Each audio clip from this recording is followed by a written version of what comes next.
Hello everyone, welcome to my channel.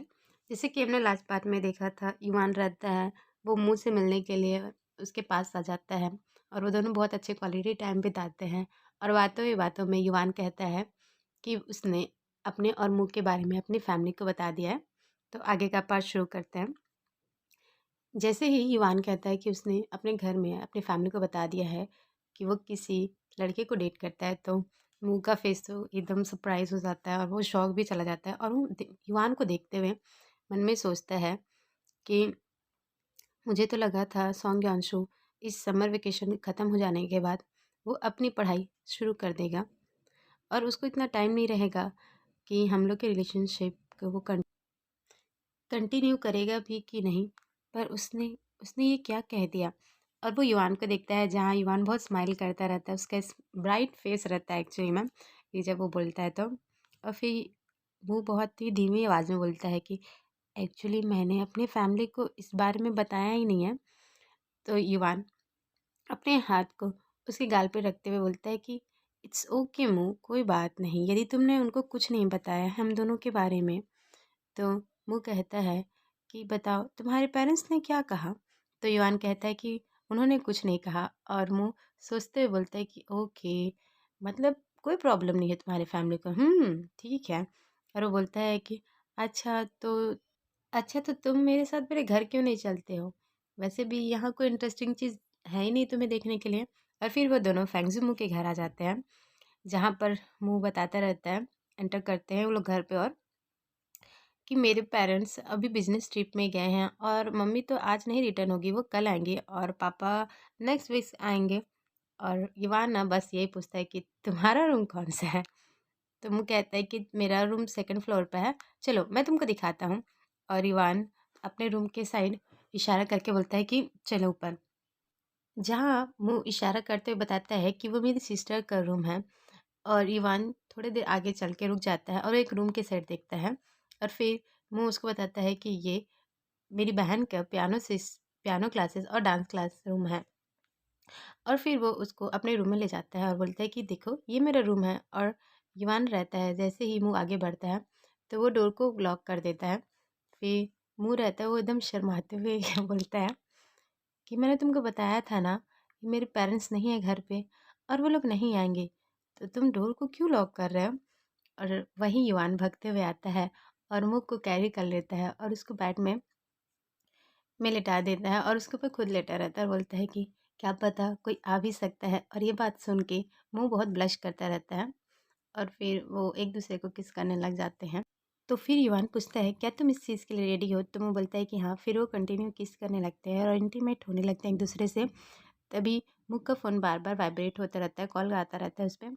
तो मुँह हाँफते आवाज़ में बोलता है कि सौम्यांशु, थोड़ा देर रुको, थोड़ा देर, एक्चुअली मुझे फ़ोन उठाना है। तो युवान कहता है क्या तुम फ़ोन उठाना चाहते हो।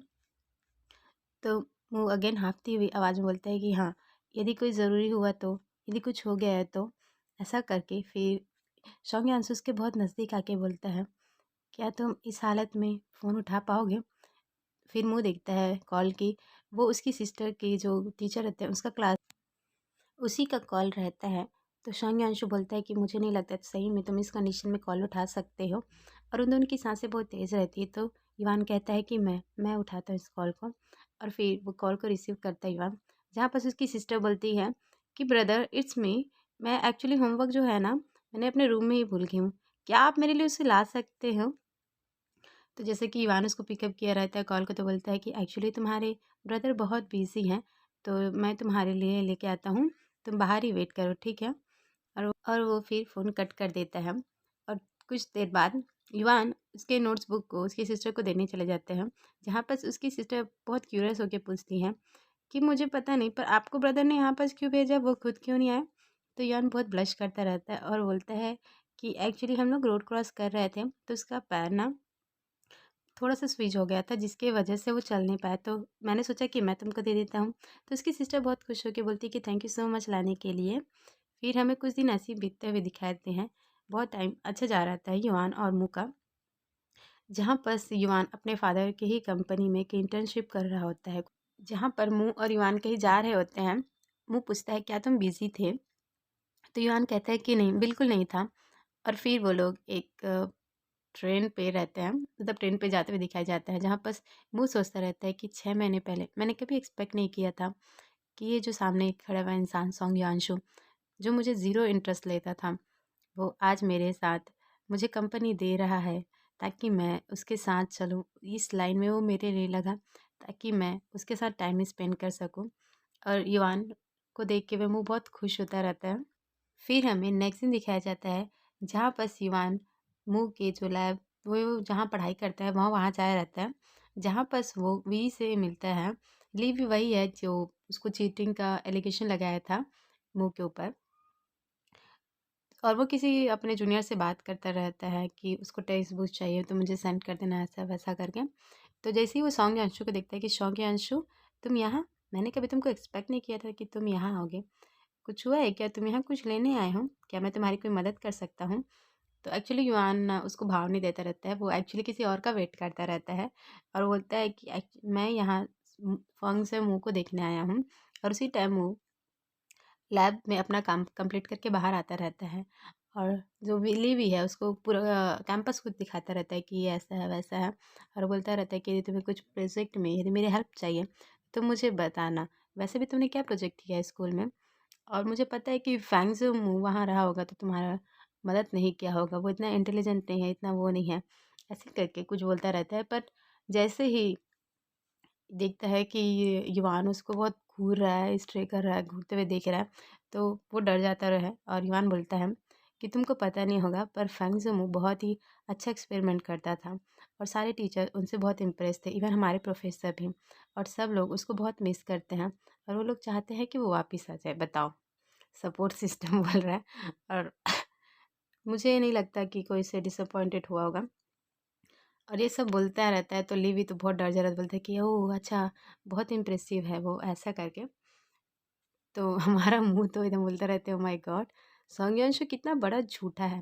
तभी तो मैं इसकी झूठी झूठी बातों में फंस गया जब ये एंड्रयू बना था। तो वो दोनों कॉरिडोर में खड़े रहते हैं, जहाँ पर सिवान कहता है कि बताओ आज की मेरी एक्टिंग स्किल कैसी थी।